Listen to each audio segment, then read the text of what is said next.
વડોદરામાં સરદારની 150મી unity March અંગે circuit house ખાતે પત્રકાર પરિષદ યોજાઈ।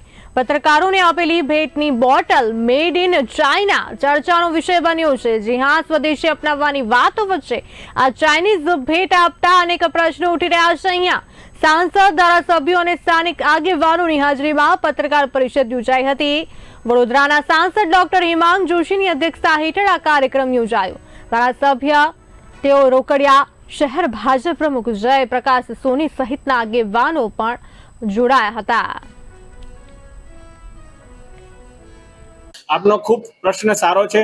हूँ आपने कहता मने आनंद थाय छे कि जेओ पदयात्रीओ छे तेओ पोते स्वदेशी पोशाकमां होय, गांधीनो जे बगल थेलो छे ए बगल थेलो पण एमनी साथे होय, किटमां पण वधारेमां वधारे वस्तुओ स्वदेशी मळे अने जे पदयात्रानी अंदर जे प्लेकार्ड्स जे कार्यक्रमो छे ए पण स्वदेशीने अनुरूप थाय ए माटेनी योजना ए केंद्र अने राज्य सरकार द्वारा बनाववामां आवी छे।